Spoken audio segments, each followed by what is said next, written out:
passenger jets began their routine descent toward El Paso, their approaches were abruptly pierced by an intense beam of light from the ground. The Federal Aviation Administration's response was immediate. They slammed the local airspace shut, grounded a dozen flights, and prepared a 10-day lockdown.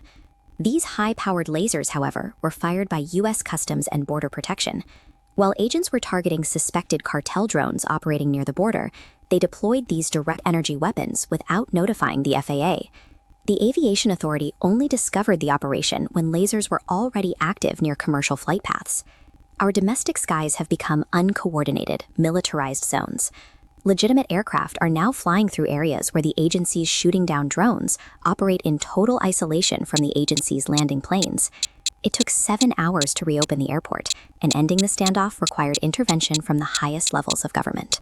Homeland Security Secretary Kristi Noem had to personally step in to resolve the conflict between the two agencies. The root of the problem is a massive overlap in jurisdiction. Ground security teams now have authority to disrupt the airspace above them without traditional aviation oversight.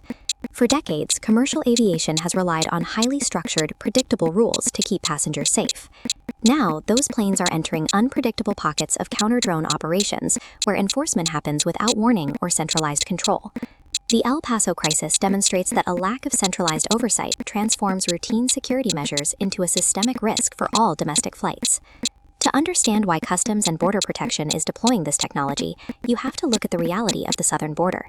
The scale of the unauthorized traffic is significant. In the last 6 months of 2024, officials recorded more than 27,000 drone detections within 1,600 feet of the border. Congress responded to this volume by expanding legal counter-drone authority. Once restricted to elite military units, the power to engage aircraft in U.S. skies has been granted to local law enforcement and various federal agencies. The government is providing $500 million in federal grants to accelerate this rollout, aiming to secure massive public gatherings like the upcoming World Cup.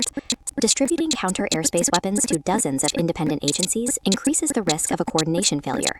Every new system deployed without a shared protocol multiplies the chances of a dangerous accident. To assess the risk to commercial aviation, we must look at the 3 main categories of weaponry being deployed. First are RF systems, which use jammers and spoofers to hijack a drone's control signals and disable its GPS. The second category is kinetic. These systems use specialized interceptor drones, nets, and traditional projectiles to physically disable targets from the ground. The most dangerous category for manned aviation is directed energy. Laser systems, like those used in El Paso, physically damage aircraft components and can blind pilots miles away from their intended target. Uncoordinated machinery in the sky, paired with weapons capable of damaging passenger jets, creates a 3-way collision risk between drones, airplanes, and security systems. For commercial drone operators, traditional flight planning is no longer a guarantee of safety. Checking NOTAMs, official notices to air missions detailing local flight hazards, is only effective if every agency reports their activity. Operators now face the risk of collateral targeting, unexpected radio frequency interference, and sudden airspace restrictions imposed by local agencies without any advance warning. Adaptation is now mandatory.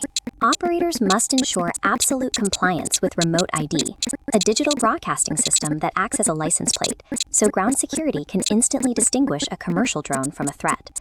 There is also an urgent need for hardware upgrades. Commercial drones require backup navigation and autonomous failsafes that allow them to land safely if their GPS is suddenly jammed by a local security system.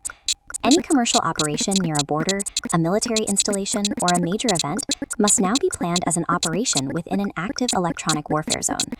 Until the federal government settles these internal jurisdiction battles, the greatest danger to commercial aviation remains uncoordinated friendly fire from domestic security teams.